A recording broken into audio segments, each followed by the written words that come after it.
Eh bien, salut à tous, on se retrouve pour l'actualité rap du moment. Let's go! On a eu l'actrice américaine Natalie Portman qui a assisté au concert de Tiakola lors de son concert pour Arte. Et elle a pris une photo avec lui et Glossman et elle a mis ça en story sur Instagram. Donc c'est toujours marrant de voir des connexions invraisemblables, des connexions qui viennent tout droit de la métaverse. J'ai vu qu'elle avait quand même 9 millions d'abonnés, donc c'est quand même quelque chose. Ces petites photos qui font plaisir niveau connexion. On a Werenoi qui a annoncé la sortie de son nouveau projet qui s'appellera Pyramide 2. La sortie est prévue pour le 18 octobre. Voilà, comme vous voyez, la cover assez simple, un peu dans la lignée des covers qu'il a pu faire précédemment. On a Joel, le rappeur marseillais, qui va faire une collaboration avec Call of Duty pour Black Ops 6. Donc je pense que ce sera sûrement une collaboration musicale et j'imagine qu'il va produire un son peut-être pour la BO.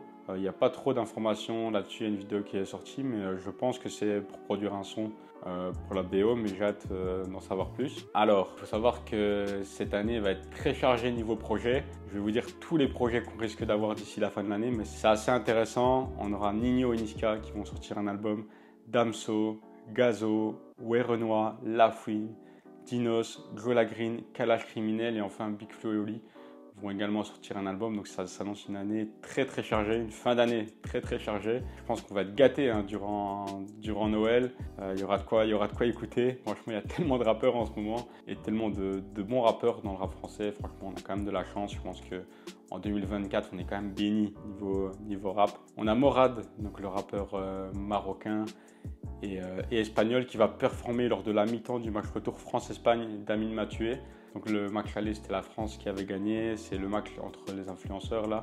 Et voilà, donc c'est samedi soir, stade de l'Atlético Madrid, il me semble, hein, c'est ce que j'ai vu est bon. Et on aura SDM notamment du côté français, on a aussi Noxtag, j'ai vu, Michou je crois, donc voilà, c'est une belle équipe de bonnes personnes. Et SDM, ça fait plaisir. Je me demande ce qu'il va donner sur le terrain parce que j'ai vu qu'il avait raté un beau penalty. SDM, il va tirer tordu.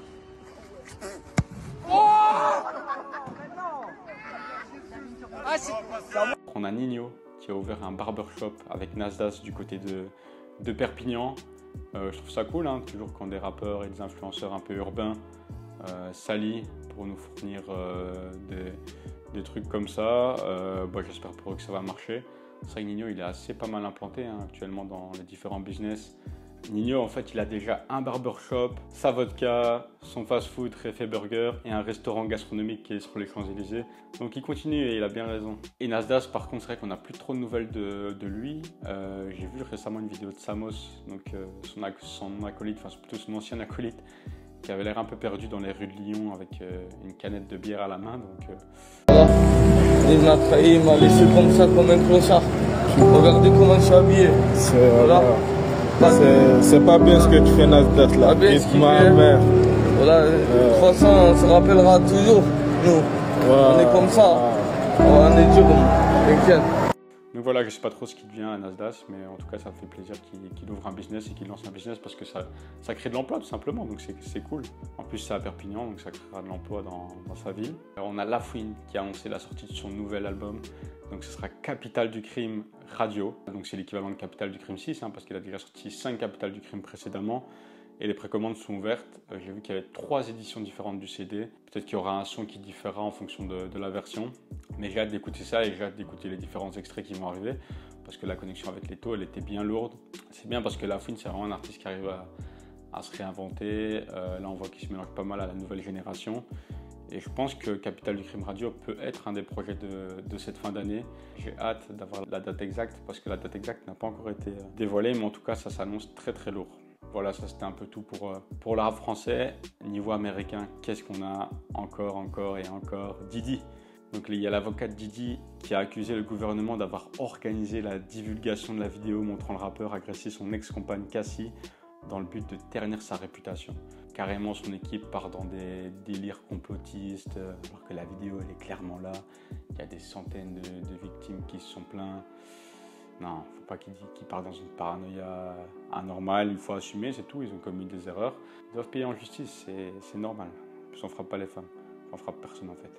Alors pour continuer sur Didi, on a la maman de Didi qui a été huée lors de son arrivée au tribunal pour l'audience de son fils. Et il y avait plein de gens qui criaient « Votre enfant est un prédateur ». Pauvre maman, si c'est vrai qu'elle a sûrement rien fait, avoir ton fils qui fait des trucs chelous comme ça doit tellement te ternir le moral, ça craint trop pour elle. Lors de cette audience, on a su que le procès du rappeur Diddy commencera le 5 mai 2025. Vu le nombre de victimes, vu le nombre de plaintes qu'il y a, je pense que c'est un procès qui va se tenir sur des semaines et on ne sera pas prêt d'avoir le jugement. Bien que ce soit cool que le jugement se passe que le procès se déroule en mai 2025, parce que parfois c'est vrai qu'on se dit ouais, le procès va se dérouler dans 2 ans, dans plus d'1 an. Là en vrai, c'est pas si loin, donc c'est cool, au moins il aura ce qu'il méritera, hein. Qu'est-ce qu'on a d'autre que Diddy? Donc aujourd'hui, on a Cardi B qui fête ses 32 ans. Donc bon anniversaire à Cardi B. Dites-moi en commentaire ce que vous pensez de Cardi B, si vous aimez sa musique. Et voilà, quel est votre son préféré peut-être de Cardi B? Dites-moi ça en commentaire. On a Drake qui a annoncé que son prochain album en collaboration avec Party Next Door sera un classique. Donc il a mis ça en commentaire via une photo Instagram. Et la sortie est prévue cet automne, donc ça va pas trop tarder. J'ai hâte d'écouter ce que ça peut donner, un album collab entre Drake et Party Next Door. Je vous avoue, Party Next Door, je connais pas des masses.